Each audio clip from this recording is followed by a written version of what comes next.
रुपए की कमजोरी ने महंगाई की नई लहर को न्योता दे दिया। कमजोर रुपए की वजह से हर वो सामान महंगा होने की आशंका है जिसके लिए हम आयात पर निर्भर हैं। इसमें पेट्रोल डीजल तो है ही, इसके अलावा बहुत सारा इलेक्ट्रॉनिक सामान जैसे स्मार्टफोन, लैपटॉप, टीवी, फ्रिज, ऐसे उपकरण भी महंगे हो रहे हैं।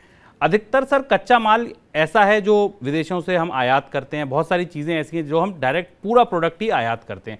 आपको क्या दिख रहा है, कंपनियां क्या चीज़ देखकर परेशान है? क्या आपको लगता है आगे उनकी क्या रणनीति हो सकती है भविष्य में? शुभम, यहाँ से रुपया 170-50 पर है, 78-79 के लेवल मिल रहे हैं। कुछ एजेंसियां साल के अंत तक 80-82 तक जाने की बात करें। इस बात को अपने ध्यान में रखिए और ये ध्यान में रखिए कि 2019 और 2020 की तुलना में लगभग सारी चीज़ों की, गेहूँ और खाद्य तेल, कच्चे तेल से लेकर सीमेंट, स्टील और दुनिया भर में जो भी सामान है उनकी कीमतों में औसतन 15 से 50% तक की बढ़ोतरी हो चुकी। ये दो चीज़ें हमारे सामने रखने की ज़रूरत है और ये दो चीज़ें कंपनियों को दिखाई दे रही हैं। तो कोशिश क्या होती है महंगाई से लड़ने की? जैसा हमने एक बार चर्चा में कहा था कि कंपनियां एक सीमा से अधिक कीमतें भी नहीं बढ़ा सकती और जब कीमतें बढ़ाने की सीमा खत्म हो जाती है तब वो उत्पाद के वजन में या उसकी सामग्री में कमी शुरू करती हैं और वो हमें भी दिखाई देता है। 10 रुपए का पैकेट 15 रुपए का नहीं बेचा जा सकता क्योंकि 10 रुपए का प्रोडक्ट 10 रुपए का ही होगा। तो 10 रुपए के प्रोडक्ट में अगर 10 ग्राम सामान मिलता है तो कंपनी के पास अब और कोई ऑप्शन नहीं कि उसे 11 रुपए करे, उससे वो 10 ग्राम के सामान को 6 ग्राम या 8 ग्राम करेगी। तो हम महंगाई के उस बेहद कठिन स्तर पर पहुंच चुके हैं जहां आप जिस सामान को खरीदने के लिए 10 रुपए दे रहे थे उस सामान को खरीदने के लिए अभी भी आप 10 रुपए देंगे पर उस सामान उससे कम होगा। साबुन का वजन कम होना, खाने पीने की चीजों के पैकेट्स का कम होना, यह कंपनियों की दूसरी स्ट्रेटजी होती है। पहले वो कीमतें अधिकतम सीमा तक बढ़ाती हैं और उसके बाद फिर अपने उत्पाद में कमी करती हैं और यह वो महंगाई का विकट स्वरूप है जो हमें कंपनियों के बैलेंस शीट में और बाजार की दुकानों में दिखाई दे रहा है अगर आप करीब से इसे देखने की कोशिश करें। यहां से दूसरी बात बड़ी यह है कि कंपनियों को भी अभी दिखाई दे रहा है कि भारत में रुपए की कीमत डॉलर की तुलना में लगातार गिरती जानी है। तेज नहीं तो धीमे धीमे गिरती जानी है, 77, 50, 78 के आसपास है और यहां से भारत में इंपोर्टेड महंगाई का दौर शुरू होता है, आयातित महंगाई का दौर शुरू होता है जो अभी तक शुभम कच्चे तेल के माध्यम से, गोल्ड के माध्यम से या बाकी कुछ चीज़ों के माध्यम से आ रही थी। लेकिन भारत में इलेक्ट्रॉनिक्स, केमिकल्स, मशीनरी, अगर आप फ्यूल को अलग हटा दें, फर्टिलाइजर, एडिबल ऑयल्स, ये एक बहुत बड़ी बास्केट है भारत के इंपोर्ट की जो पूरी तरह से रुपए की कीमत पर किसे सेंसिटिव है और इसलिए अगली जो बड़ी तेजी हमको दिखाई पड़ेगी कीमतों में बढ़ोतरी वो इलेक्ट्रॉनिक सामान में दिखाई देगी। इलेक्ट्रॉनिक्स कंपनियों ने खुलकर कहना भी शुरू कर दिया है कि हम अपनी इलेक्ट्रॉनिक सामान की कीमत बढ़ाएंगे।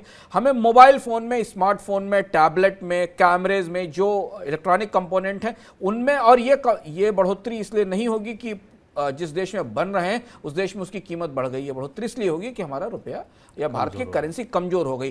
तो अब दो फैक्टर्स हो गए हैं महंगाई के भीतर। महंगाई की परत में एक परत थी सप्लाई साइड चैलेंजेस की कि बाजार में मांग ज़्यादा थी, आपूर्ति दुनिया के देशों से कम हो रही थी।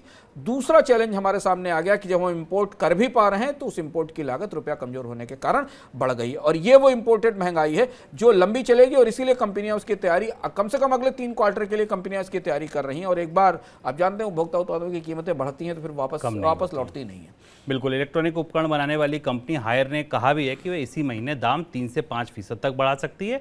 दूसरी तरफ स्मार्टफोन कंपनी रियलमी ने भी दाम बढ़ाने के संकेत दिए। सर, और कौन कौन से सेक्टर हैं जो आपको लगता है जहां पर इसका ज़्यादा असर होगा या जहां पर हम ज़्यादा महंगाई देख सकते हैं? केमिकल्स पे बड़ा असर होगा और केमिकल्स चूंकि बहुत बड़ा रॉ मटेरियल है, कमोडिटीज़ बहुत सारा जिनका हम इस्तेमाल करते हैं प्लास्टिक से रिलेटेड केमिकल्स की दूसरा ये कि जो मशीनरी इंपोर्ट है, मशीनरी इंपोर्ट भी हम दोनों तरह से करते हैं, बड़ी और छोटी मशीनरी का, वो सारी लागत भी उत्पादन में लगकर हमारे पास आएगी और हमें नजर आएगी बढ़ती हुई और इसका परोक्ष रूप से असर जो कच्चा तेल महंगा हो रहा है वो तो पड़ेगा ही क्योंकि कच्चे तेल की महंगाई कंपनियां बगैर रुके अपने प्रोडक्ट की लागत में लगाकर या प्रोडक्ट की कीमत में लगाकर हमारे पास लेके आती हैं। सर, तीसरा सवाल अगर हम दूसरे छोर पर पूछें, ठीक है, रुपया कमज़ोर होने से हम महंगाई आयात करेंगे, चीज़ें महंगी हो जाएंगी, ये समझ आता है, लेकिन क्या एक्सपोर्टर्स को इसका फ़ायदा होगा? क्योंकि वो तो जब अपना प्रोडक्ट बेच रहे होंगे तो उनको पेमेंट डॉलर में मिलना है, डॉलर मजबूत हो रहा है। ये बड़ा दिलचस्प सवाल है शुभम और ये गणित समझना हमारे लिए ज़रूरी है। पहली चीज़, हमें इसको अगर हम प्योर करेंसी के नजरिए से देखें तो भारत की मुद्रा जितनी गिरी है बाकी मुद्राएं भी गिरी हैं क्योंकि डॉलर इंडेक्स मजबूत हुआ है तो डॉलर की पैरिटी में दुनिया की जितनी करेंसीज हैं वो गिरी हैं।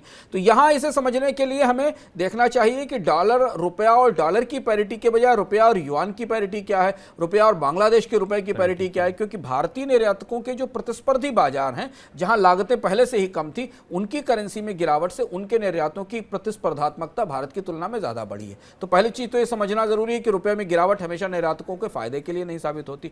दूसरा है कि भारत के निर्यातों का चरित्र या उनका ढांचा बाकी जगहों से अलग है। भारत के जो प्रमुख निर्यात हैं उनमें इंपोर्टेड कंपोनेंट, चाहे वो इंपोर्टेड सर्विसेज हो या वो इंपोर्टेड रॉ मटेरियल हो या इंपोर्टेड मशीनरी, उसका हिस्सा 30 से 50%। जैसे जेम्स एंड ज्वेलरी ले लीजिए, जेम्स एंड ज्वेलरी के हम बड़े निर्यातक हैं, लेकिन हम जेम्स एंड ज्वेलरी इंपोर्ट करते हैं और फिर उसके बाद उसको पॉलिश करके इंपोर्ट करते हैं। भारत पेट्रोलियम रिफाइनरी उत्पादों का बड़ा निर्यातक है, लेकिन कच्चा तेल इंपोर्ट करता है, कच्चे तेल की बढ़ी हुई कीमत आती है और फिर उसको हम निर्यात करते हैं। जैसे हम भारत ने पिछले दिनों में इलेक्ट्रॉनिक्स या मोबाइल फोन के एक्सपोर्ट में काफी बढ़त ली, लेकिन उसके कंपोनेंट्स हम इंपोर्ट करते हैं और उन्हें एक्सपोर्ट करते हैं। तो निर्यातकों को मिलने वाला लाभ कमजोर रुपए से तब बहुत अच्छा होता है जब प्रतिस्पर्धी अर्थव्यवस्था की, प्रतिस्पर्धी निर्यातक देश की करेंसी ना टूटी, और जब उनकी भी करेंसी टूटी है तो वो जो फायदा है वो स्क्वायर ऑफ हो जाता है, वो फायदा बराबर हो जाता है। इसलिए निर्यातकों को केस टू केस बेसिस में, कुछ निर्यातक जहां भारतीय उत्पाद काफी प्रतिस्पर्धात्मक है उन्हें कमजोर रुपए का लाभ मिलेगा, लेकिन सामान्य रूप से अगर पूरी निर्यात की बास्केट में देखें तो इसका असर थोड़ा सीमित रहेगा। बिल्कुल,